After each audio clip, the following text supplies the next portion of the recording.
Hey guys, how's it going? This is the new hunting rig, the Aussie Powersports pig rig. So it's a 2020 Yamaha 700 Viking.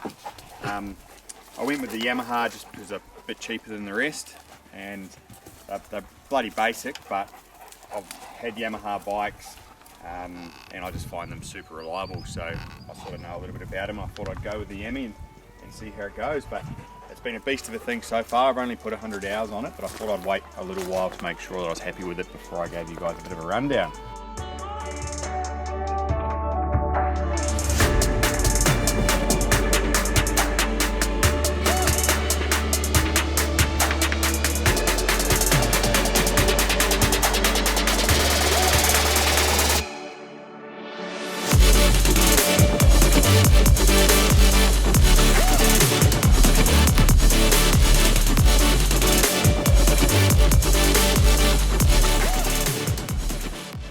So yeah, I've got a Aussie bull bar on the front of it, and that was courtesy of Aussie Powersports. Also, we've got an Aussie Powersports winch as well, and that thing has already paid for itself. I got bogged in the wet season, and we were probably 30 k's away from camp, and we're in a sandy creek, and I thought we'd be right getting through, but we got bogged because it's quite a heavy bike. And anyway, it pulled us out just, and yeah, we were able to motor on. I've also pulled dead cattle out of dams, and it's also good for stringing up pigs. So if you're going to get yourself a buggy, make sure you get one of these winches from Aussie Powersports. We've got a set of Dirt Commanders, also from Aussie Powersports, bash plates as well. The Dirt Commander's been good so far, which is awesome. And the bash plates, you can see, they just protect all your plastics, and we give these things a pretty hard time, so if it wasn't for those, I'd probably be getting sticks coming through and whatnot. When you see a big boar, you get boar fever, you just go crashing through all the timber, and that you need the protection. I've got I think it's a 40-inch light bar mounted up under there, so you flick that on at night time and it lights up everything. The guys, I actually got this from Townsville, I think it's Rising Sun Yamaha, so the boys there organised that and got it sorted for me. They were really good to deal with, so that was great. And under the in the cab here, there's Stu sitting there enjoying the seat covers. Hey boy, he's had a big couple of days. But yeah, you need some seat covers. You're always in and out of here with a knife on your belt or whatever. You're going to put holes in the factory seats, so you get yourself a set of those. Now the interior of these things are pretty basic. They're like the Yamaha Vikings. They're pretty much like the bloody Land Cruisers of Utes. They're just simple. They're not fancy at all. There's not much storage in them. So yeah, it's just got the glove box, one little compartment there. I've added a rear view mirror, which is quite handy at night time. You can see the dogs working. Got that from Aussie Powersports. Also got the double gun rack as well. So you can have a long rifle for the sort of longer distance stuff, and if you're going to go for a walk, you can chuck a shorter one in there. It's all a bit messy at the moment because we're on a trip. We're not doing too much shooting. I've also got a sound bar in there, and that thing bloody cranks. If you're just going for a cruise, you're going fishing or something like that, you're not out hunting, yeah, it's pretty cool. You just Bluetooth it to your phone, get the beats going, have a few beers and whatnot.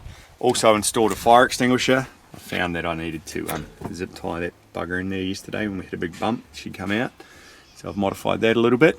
Up top I've got a Frylight spotlight, roof mount spotlight. So I got that from Brisbane Hunting Supplies, and that thing is bloody bright. Mind the dodgy wiring job. It was a bit of a last minute mission to get it ready for this trip, but we got it going, and we've yeah, spotted some good boars in it in the last couple of nights, so that's been awesome. On the back here I've got a custom rack from Trev's Racks, and Trev was awesome to deal with. He whipped this up bloody quick. I've smashed into trees. I've already put a dent along the back, or a couple of dents along the back.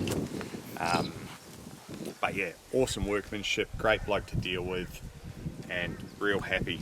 One thing that I've noticed is a lot of blokes, when they get their cage built, it overhangs too much, and all the buggies, all the side by sides aren't built to have too much weight over the rear axle, and they all sag quite a lot. So I got this, I think it's a metre, 500 each cage. So for the bigger dogs, it's a bit of a struggle for them to turn around in there, but they manage it all right. And you can sort of see it doesn't sag too much, but that's still got the standard springs in it. And I've got a set of heavy duty springs there from Aussie Powersports, which I'm going to get put in when it goes to Yami. I got told these ones go a bit soft after a while, but if you're just running the tub on the Yami, you'll be sweet. But it's because I've got that extra probably 150 kilos of aluminium on the back, you'll need to get the heavy duty springs for it too. Another cool thing I've got are these back bags here from Brisbane Hunting Supplies. Because there's not much storage on the inside, these things here just, I mean, I've got scales, first aid kits, ropes, plugs, 12 volt compressor, snatch strap, got it written down what's in each bag, so I don't forget what's in which bag, but yeah, recovery gear, scales in that one, and yeah, it's awesome. This cage has also got a water tank built up the front. So yeah, if you need to wash your hands or give the dogs a drink of water, you're laughing. I think that's about it.